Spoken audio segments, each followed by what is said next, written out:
Before the Shadow, before the Phantom, even before Batman, there was Zorro, the original masked vigilante. Created by John C. McCauley, an American pulp writer in 1919, the stories of Zorro are set in California during the Spanish colonial era. Zorro is a masked swordsman who defends the poor and oppressed against tyrannical officials and other villains. Hey everyone, I'm Brendan Kelleher. The Mask of Zorro, released in 1998, was an American swashbuckler film directed by Martin Campbell and starred Antonio Banderas, Anthony Hopkins, and Catherine-Zeta Jones. The film tells the tale of the legendary hero Zorro, who fights against injustice in the colonial era of California. The name Zorro is Spanish for fox, and the character is said to be inspired by the real-life historical figure Joaquin Murrieta, a legendary bandit who lived in mid-19th century California. However, the character of Zorro quickly took on a life of his own, becoming one of the most popular and enduring heroes in popular culture. The first Zorro story was published in 1919 in a pulp magazine called All Story Weekly. The story was called The Curse of Capistrano and featured a mix of adventure, romance, and mystery. In this story, Don Diego Vega is a wealthy young man who is secretly Zorro, and he sets out to avenge the murders of his father and his best friend. The popularity of the Zorro character quickly grew, and he soon became a staple of pulp fiction. In the 1920s and 1930s, several Zorro movies were made, starring actors like Douglas Fairbanks and Tyrone Power. These movies helped cement Zorro's reputation as a hero who fought injustice and helped the downtrodden. Throughout the rest of the 20th century, Zorro continued to be an important character in popular culture. In the 1950s and 1960s, there was a Zorro television series, an animated show in the early 1980s, as well as another live-action version in the early 1990s. Today, the character of Zorro remains popular with audiences around the world. Zorro's popularity has inspired many other fictional characters, like the Lone Ranger, and especially Batman. The movie's plot follows Alejandro Murrieta, played by Antonio Banderas, a young outlaw who was trained by the original Zorro, Don Diego de la Vega, played by Anthony Hopkins, to become his successor. Together they take on Don Rafael Montero, played by Stuart Wilson, a corrupt governor who betrayed Don Diego in the past and is now back to exploit California's wealth and power, forcing the people to work as slaves at his mines. Along the way, Murrieta falls in love with Don Rafael's daughter, Elena, played by Catherine-Zeta Jones, adding a romantic element to the storyline. The making of The Mask of Zorro was a massive undertaking, with a large budget and an extensive production team. The process of creating the film began with the screenplay, which was written by Ted Elliott and Terry Rossio. The script was developed over several years, with input from various writers and producers. Originally developed by Steven Spielberg, the film went through several directors. First with Mikhail Salomon, who cast Sean Connery as the elder Zorro, De La Vega. Then when Salomon dropped out, Robert Rodriguez cast Antonio Banderas as the new Zorro, Murrieta. Then, when Rodriguez dropped out, Martin Campbell, who rebooted James Bond so successfully in 1995 with GoldenEye, and would do so again in 2006 with Casino Royale, joined the production. Connery dropped out, but Banderas stayed on. Others considered for the De La Vega role before Connery dropped out included Raul Julia, but Hopkins was keen to take the part as he really wanted to be in an action film. Actors considered for the role of Zorro included Benicio del Toro and Joaquin Almeida, who actually played the small part of General Santa Anna, which was eventually cut from the film. Catherine-Zeta Jones was relatively unknown at the time, but was cast as the fight scene cutting Elena, who would become Zorro's ally and love interest. Before Zeta Jones, Isabella Scorupco, who had starred in Martin Campbell's GoldenEye, was considered, as well as Salma Hayek. The role of the film's main villain, Don Rafael Montero, went to Stuart Wilson, who replaced Armand Desante due to scheduling conflicts.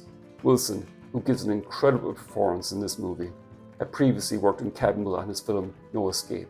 The production of The Mask of Zorro took place in various locations throughout Mexico and California. Filmmakers sought to recreate the feeling of the Old West in the 1800s, and sought out locations that would provide the most authentic and visually stunning backdrops for the film. Both practical and digital special effects were utilised to create the film's action-packed fight sequences and explosive moments. The film's incredible sword fights were designed by the legendary Bob Anderson. Anderson was a swordsman who had choreographed sword fights and trained actors in swordsmanship for decades in films like Star Wars, Highlander, Three Musketeers, and the Lord of the Rings trilogy. The three main actors consisting of Banderas, Hopkins, and Zeta Jones trained with Anderson for 2 months, specifically for their fight scenes in the film. Banderas went the extra mile, having studied with the Olympic fencing team in Spain for 4 months previously. Hopkins also practiced regularly on set with the character's bullwhip. The costume design for the Mask of Zorro was also crucial to the film's success. The mask, the black horse, and the iconic costume of Zorro are instantly recognizable to audiences worldwide.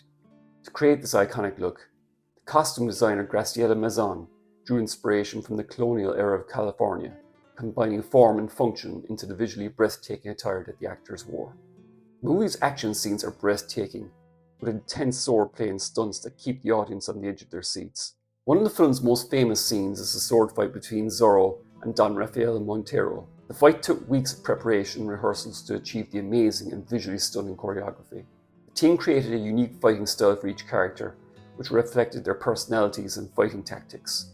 The dynamic between Banderas and Hopkins is one of the film's highlights, with Hopkins bringing gravitas and humour to his elder statesman role, and Banderas embodying the young and rebellious hero with his impressive athleticism and charisma.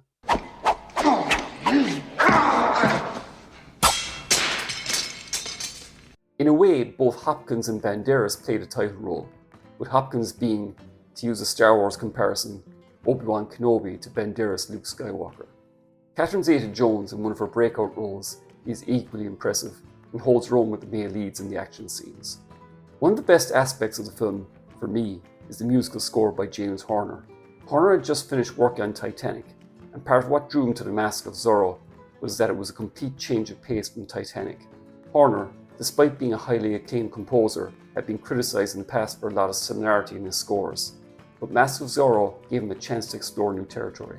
Since Zorro is the Spanish word for fox, Horner used a unique vocal fox-like howl in the soundtrack when Zorro appears at certain points.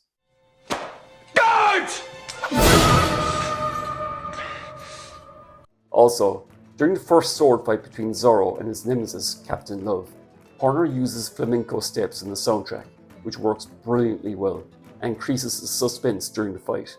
The film has underlying themes of political and social justice, tackling issues of classicism, imperialism, and civil rights. But the theme of revenge is very strong throughout.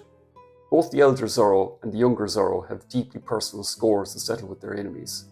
If I have any criticisms, the film's pace does tend to drag in the middle section, as the two Zorros' investigation to uncover Don Rafael's scheme to retake California for the Dons and proclaim it as an independent republic does go on a bit too long. When the sword fights begin though, it's well worth the wait. The first appearance of the new Zorro at Montero's hacienda is absolutely brilliant, with some of the best swordplay ever seen, as Zorro takes on first Captain Love, then both he and Montero, which then escalates to him taking on Montero's army. Banderas insisted on doing all the stunt work himself. The only one he was not allowed to do was the jump in the horse chase scene, which was deemed too dangerous. Even so, the stuntman who did perform the stunt took a huge risk, and no digital effects were used here. It was a real stunt. Also, the sword fight between Zorro and Elena and the Baron is played more like a seduction than anything else. Banderas and Zeta Jones have incredible chemistry here. It's a shame though that it took 7 years before they managed to do a sequel, which wasn't nearly as good as this film, and pretty much killed the franchise. I would have liked to have seen several Zorro movies with Banderas. Overall though, The Mask of Zorro is a thrilling, action-packed adventure that evokes the same spirit of the classic swashbuckler films of old.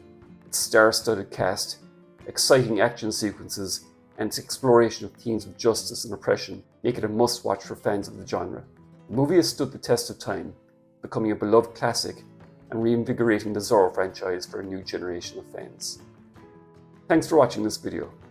If you enjoyed it and would like to see more, then please give it a like, consider subscribing if you haven't done so already, share it with your friends, click the bell for notifications, and let me know in the comments, who would you cast as Zorro in a modern day reboot of the character?